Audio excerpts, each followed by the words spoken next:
Hey everybody, welcome to another episode of Wahoos Weekly, your weekly in-depth look at the Pensacola Blue Wahoos on the field and off. I'm Eric Bramer. I'm Charlie Hobart. This week, the Wahoos are at home for their first 6-game homestand of the season as they take on the Knoxville Smokies. And Charlie, after that wild commotion of opening weekend and the first road trip, we're finally settling into the rhythm of a minor league baseball season. Absolutely. The first couple weeks are always difficult, especially when you go 3 games at home. Then you immediately got to pack your stuff up, head on the road for a full week. It's a little exhausting. Starting a season to begin with is exhausting. Then you got to get on the road. It's nice to be back. They're settled in. They know all their teammates' names if they didn't know them before. And the Wahoos are finally ready to just get into a groove. Do you know all their names? That's the most important question. We'll talk about that later, Eric. Well, this week, the Knoxville Smokies are in town, AA affiliate of the Chicago Cubs. We'll talk a little bit about Knoxville and Chicago, as well as the Blue Wahoos, because we've also got a special guest, Blue Wahoos owner Quint joining us here in a few minutes. First, Charlie, let's talk about the Knoxville Smokies. They used to be the Tennessee Smokies, and the Wahoos had quite a battle with them over the course of a couple seasons. They beat the Tennessee Smokies in a dramatic Southern League Championship Series back in 2022. Then the Smokies exacted some revenge. They were able to celebrate a championship here at Blue Wahoo Stadium the very next year. Year in and year out, it seems like the Cubs are providing very talented minor leaguers for all their affiliates. Since they moved downtown to Knoxville, it's been more of the same, really. Just year in and year out, the Cubs have really quality minor leaguers. Absolutely. I think, these two teams, they do have a bit of a history. They're both looking for revenge this year. Not really on each other, though, just in general. Both these teams missed out on the playoffs last year. Obviously not what they're looking for. So when these two clash this weekend, it's not only going to be the history between each other, but looking to get back on track as an organization. And as you said, yes, the Cubs, they do provide their teams with organizational depth up and down the lineup. Christian Hernandez, one of those guys, a new Pensacola Blue Wahoo coming over in the Edward Cabrera trade. Yeah, I mean, he was probably going to be playing for the Knoxville Smokies if he hadn't been traded to the Marlins organization in the offseason. Another former Tennessee Smoky, Owen Casey, is now contributing at the big league level for the Miami Marlins. He had plenty of good games against the Blue Wahoos back in the day. Last year was kind of a honeymoon season for the Knoxville Smokies. After playing for several decades out in the suburbs, out in Kodak, Tennessee, they moved down to downtown Knoxville in beautiful new Covenant Health Park. Blue Wahoos will be making their trip out to Knoxville here later this year. But after that first season, you always wonder, okay, what's the status quo going to be? The Blue Wahoos have been able to extend that honeymoon period well into the second decade by keeping the fans engaged.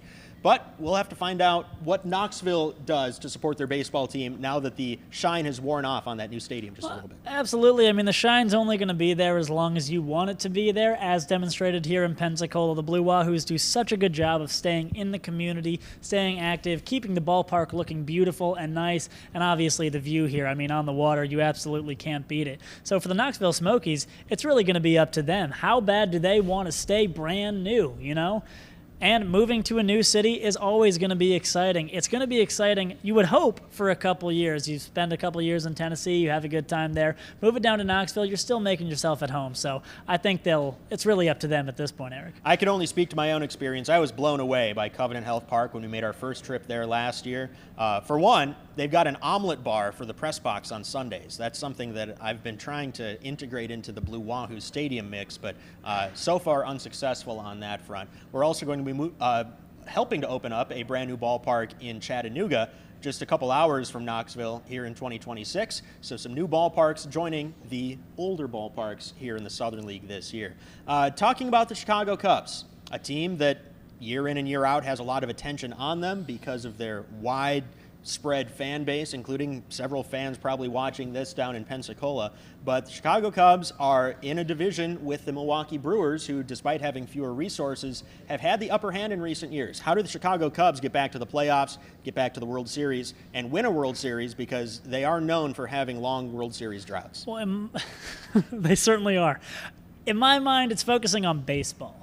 The sport has moved very heavily towards analytics, and I think a lot of good has come from that, You need a mix of both. And manager Craig Counsell, longtime manager of the Brewers, he loves the analytics. I think he could stand to work a little bit more with his gut, with his baseball heart, and with his baseball mind. He's a student of the game. He grew up, his dad was always involved with the sport. He played many seasons as a Major League Baseball player. He won a couple World Series rings. He knows baseball inside and out, and I think he's gotten used to leaning on the stat book a little bit too much. So I think if he wants to get his players in on that, he's got to buy in a little bit more to what they're doing, just as much as they've bought in to what he's doing. A hot take from Charlie Hobart, Craig. It was not me who said that. It was Charlie. A new addition in the offseason, a former Blue Wahoo, Edward Cabrera, joining the Cubs and making an immediate impact with an outstanding debut performance. Now, the Marlins might in the long run end up winning that trade, but I think if you ask a Cubs fan, if they get to the playoffs and make a run in year one with Edward Cabrera, they'll find that trade well worth it. I mean, absolutely, and they have a nice young pitching staff. Cade Horton up there as well, Justin Steele, when those two are healthy. They are among the best in baseball, and now you add a young fireball throwing Edward Cabrera up there. They have a scary rotation, absolutely. Now, if you're the Marlins, I'm not too upset after this opening weekend they just had. Sweeping their first series of the year, Owen Casey coming over from the Cubs and making an immediate impact. So yes, on the stat sheet, and when you look down the future where the organization is, the Cubs are going to be celebrating possibly more in this coming season or two, but the Marlins, a lot to look forward to with Casey and eventually Christian Hernandez. Perhaps the best player on the Chicago Cubs, and certainly the most dynamic personality, is a guy that we saw play for the Smokies here on his way up through the Southern League, Pete Crow Armstrong. Now, representing the redhead community, I feel you probably are more qualified than most to speak on Pete Crow Armstrong and what he can mean to the game of baseball, because he's got a lot of haters and he's got a lot of fans, but people are certainly paying attention. Well, ever since he dyed his hair, I no longer claim PCA, but as a baseball player, you got to tip your cap no matter what color your hair is. He hits for power. He can run. He's had a bit of fielding woes, but we all know where the ceiling is for Pete Crow Armstrong. His floor is a lot higher than a lot of players' ceilings. So PCA's got super bright future. He played a great World Baseball Classic this offseason. He's going to be an all-star. He's an impact player, especially personality-wise, as you mentioned. He brings a lot of fire. Maybe sometimes a little too much with this little young player. Got to learn to rein it in a little bit. But if I'm a major league organization, I want PCA on my team. Opening weekend a couple weeks ago was such a wild time. It always is. Opening weekend, Friday, Saturday, Sunday, it's just a complete marathon. It was also Easter weekend here at Blue Wahoo Stadium with a whole lot of other things going on. This week, a full 6-game home series allowed us to settle in a bit and also debut some new on-field looks. On Wednesday, the debut of the Pensacola Sky Jockeys, and we've got intern Kendall here to show off this look. Pensacola Sky Jockeys, a tribute to the Blue Angels. It's got the Blue Angels livery, and look at that logo on the hat. Charlie, what do you think of this new Sky Jockeys look that we'll be wearing every Wednesday home game? The color palette is absolutely phenomenal. The font they chose is excellent. I love the two stripes coming down the front. You got on the side here. The back is going to look great when the players actually get their numbers and names in there. But all in all, I mean, excellent work by the merch department. My contribution is not necessarily the logo, though I did suggest that we put the bats on the wings. I came up with the nickname for that logo, Bat Albert, like Fat Albert, the support aircraft with the Blue Angels. I'm trying to make that stick, so if you want to tell your friends that logo is called Bat Albert, please credit me. One of the things that I like about this is we gave this look out before the holidays last year. We announced it in November, and I know a lot of our players were able to get the accessories to match. So hopefully we'll see some Blue Wahoos players with their shin guards and their chest protectors to match the blue and yellow of the Sky Jockeys. Hey, Kendall, thank you so much. Thank you, Kendall. All right, now we've got a new Mullet Thursday look. Mullet Thursdays has been an annual tradition here at Blue Wahoo Stadium since 2022. The Pensacola Mullets were a close runner-up in the Name the Team contest back in 2012, but we decided we could have it both ways. So every Thursday home game were the Pensacola Mullets. Business on the field, party in the stands, and this is the wildest jersey that we have ever had for the Pensacola Mullets. It's taken some different shapes over the years, but our intern Quint is showing off the front and the back. Charlie, this is minor league baseball in full form, There's right? there's a lot going on here. There's a lot to look at. If I'm a batter, I mean, we're not even talking strategy. If I'm a hitter, this is the last jersey I want to see while someone's throwing 95 miles an hour at me. So I think this might pay off in more ways than one. Obviously, you have the logo here with the crazy-looking hair. You got the sunglasses matching up top with the hat, and then on the back, Quinn, as we just showed, you do have the mullet coming down. So whether or not you actually have a mullet, you will appear to have one in such garb. It's kind of a Saved by the Bell look, and we're really trying to capitalize on the 90s kids who we know have so much disposable income these days. So thank you, Quinn. Thank you for joining us. And we'll be wearing the Pensacola Sky Jockeys every Wednesday home game, Pensacola Mullets every Thursday home game, as well as the Pensacola Poke-to-Poke and Pensacola Seagulls for limited engagements as we engage with our Latino and African American community. Charlie, before we send things on to our next guest, Quint Studer, the owner of the Blue Wahoos, I want to talk about tonight's giveaway. It is a Pink's Window Services kazoo window cleaning bobblehead. I know, right?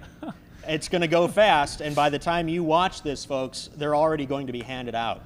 But of all the things that you thought you might display on your desk, a Blue Wahoos minor league mascot holding a window squeegee has to be at the top of the list. I right? mean, it was certainly up there. I knew I was going to get something with kazoo in it, and I was just, hoping every night, please be washing a window. So now I don't have to worry. I can sleep easy. I got kazoo washing a window. I can show it to everybody I know. And, I'm happy he's finding different ways to supplement his own income. Well, it's the other duties as assigned that we include in every job application. Kazoo is wearing a pink jersey for this Pink's window cleaning bobblehead, and that will be very popular to our fans here at the game tonight. Also very popular, I'm sure, on eBay in the resale market. When we come back, we're going to talk with the Blue Wahoos owner, Quint Studer, about the Blue Wahoos and how far we've come since this ballpark was built in 2012. That's up next on Wahoos Weekly. You finally found the perfect car in Racing Blue. You even got them to throw in the LED fog lights for free. Auto Owners insures your car because some people never learn to parallel park. That's simple human sense. Ask the Messick Insurance Agency in Pensacola if auto owners make sense for you. Keep going. More. No, stop! Gilmarine, your one-stop shop for all your boating needs. We offer a vast selection of parts, accessories, and electronics. Discover our range of used boats in every size, shape, and brand, all ready to get you on the water today. And we provide expert advice and top-notch customer service to ensure you have the best boating experience. We service all outboard, inboards, stern drives, jet drives, and personal watercraft. Our certified staff will get you back on the water. Visit Gilmarine at 3541 West Fairfield Drive, Pensacola. Our spring-loaded sips have officially landed at PJ's Coffee Pensacola, and they're bringing all the spring energy with them. Stop in for a drink at PJ's Coffee Pensacola, 85 West Airport Boulevard. Get a fresh cut and a fresh start at AHW Barber Academy. We focus on growth. Join us at 3822 North 9th Avenue, Pensacola, for a top-notch $6 haircut while supporting aspiring barbers. Our students learn in a real-world setting, guided by experienced professionals to become licensed barbers. Need a cut or a new career? Visit AHW Barber Academy or call 850-692-9298. Empire Truck Sales, located at 2255 West Detroit Boulevard in Pensacola, is your Freightliner, Western Star, Detroit Diesel, and Cummins dealer for Northwest Florida. Open 7 days a week, Monday through Friday, 6 a.m. to 10 p.m., Saturdays and Sundays, 6 a.m. to 6 p.m., providing sales, service, and parts. Empire Truck Sales is also your Oasis dealer for Freightliner custom chassis RV and motorhome repairs. Running I-10 will get you in.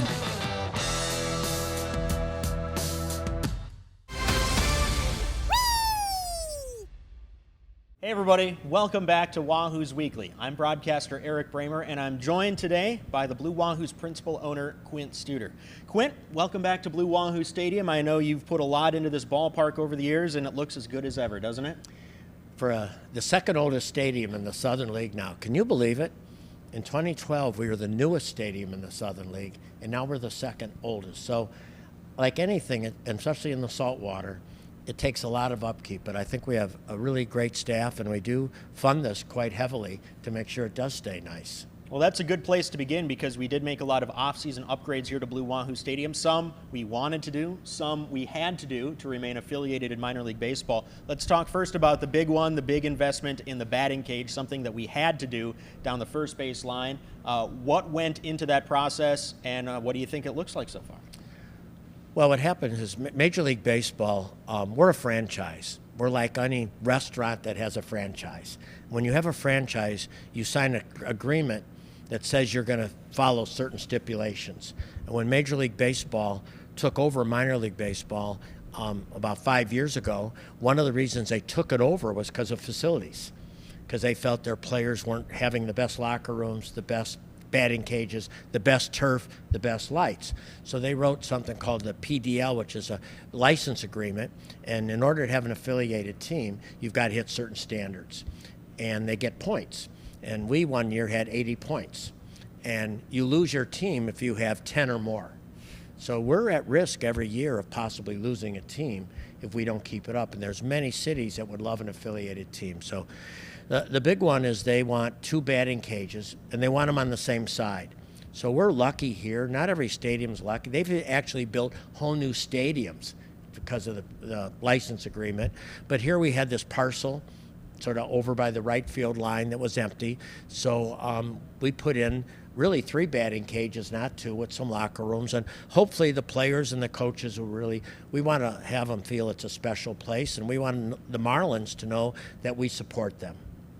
Moving from the things that we had to do to the things that we chose to do, one of the big things that we talk about in this organization is touch points, ways that a customer interacts with the product or experience. And one of the most important touch points is that first interaction inside the ballpark. We've made upgrades both to the lobby in the front office and to the main gate with some brand new artwork. How important is that to you to make sure that fans get a strong first impression when they enter this stadium? Well, the best first impression they get here is we have an unbelievable staff that greets them before they ever walk in the door. But it's like any business. You walk in, you're going to have that first impression. Is it clean? Is it professional? I don't know about you, but when I go to a place that looks old, not kept, I'm thinking, do I want to eat there?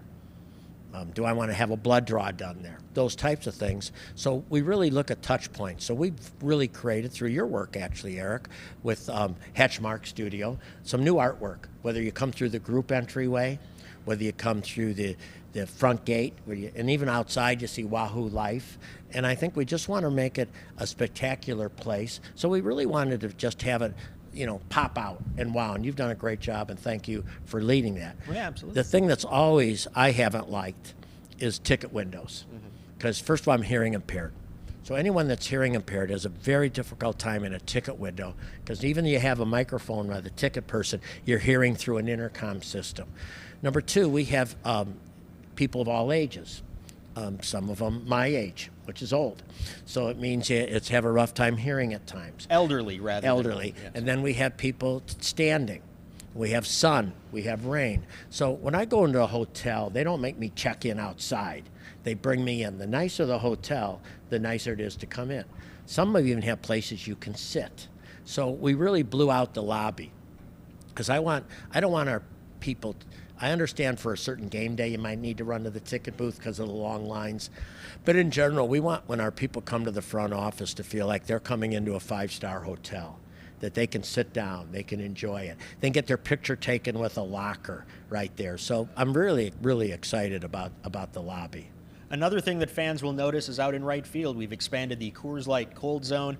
Groups are kind of the lifeblood of any successful minor league organization, and we do a great job with groups. We have a lot of different areas throughout this ballpark that are frequently booked up. That was always a very high demand one, and we've created some more space to accommodate even more fans. Yeah, well, that was when Mike Fitzpatrick was here working in facilities. He kept looking and saying that should be a party deck. It was a grassy area, but it was sort of on an angle.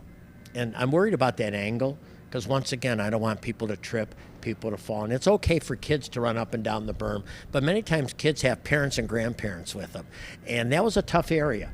So I thought we not only made it really from a safety perspective. We always want to put safety first. So having that area now is going to be a lot of fun. They're good. So we actually created a more enjoyable experience, but also a much safer experience for our fans.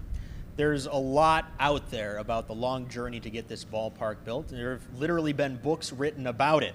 But now we have this ballpark constructed in 2012, well into its second decade. The dream, though, Quint, was for this to anchor some other things going on around the stadium. That has taken shape in downtown. This ballpark bears a lot of responsibility for the revitalization of downtown. But now, finally, in the next couple of years, we'll see some of the parcels directly adjacent to Blue Wahoo Stadium start to spring up. And I know that's something that you've been an advocate for a long time.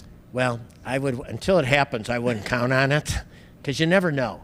Development's really hard. Development needs to have the right product, the right pricing, the right capitalization, especially if, we've been really lucky. I would go to what we've done here, Rishi and I, at one time over 500,000 square feet of property we either renovated or built, or just want to be sort of make it happen. So when I bought ECUA lot, which I was terrified what's going to go there, because it was actually zoned commercial. So we bought it, not because we wanted to do something on there, but we wanted to have something happen that was really cool. So right now, another company out of Birmingham called Crest is building 254 apartments there, which we also were very involved in Bruce Beach. Rishi and I paid for the planning of Bruce Beach. If you haven't been there, it's marvelous. And then sometime during the season, you'll see the second half of the parcels go up. So 2-3 years from now, when that's all done, you'll have 1,000 people living there, coming here, which will, again, encourage people to possibly do something on the parcels. But we always have to look wider. And is it walkable? We got hotels. So, yeah, in fact, if you go on to AI and you hit Pensacola, they will say that this is probably one of the most successful examples of a stadium being an economic engine for a community. Because I think we did it right, and we didn't overbuild the stadium either. You did it right. You did it here first, and now you're in the process of trying to do that up in Beloit, Wisconsin, which is a region that I know means a lot to you from your upbringing.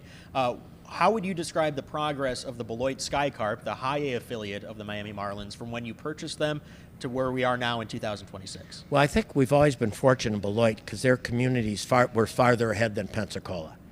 While we wanted this to be the beginning of a revitalization, the stadium is just part of the revitalization. They've already had a great downtown because Diane Hendricks, wonderful lady, lives in Beloit, entrepreneur, philanthropist, just does great things. She wanted to have a great downtown. So they've done a lot of things, but it didn't have what we call an anchor on the south side. Gallup says you want something downtown that brings a lot of people down on a regular basis. They didn't have that. So when I talked to Diane before she agreed to build a stadium privately, because she cares about her town so much, I said, this could be a South End anchor. So I think it's really been a nice South End anchor.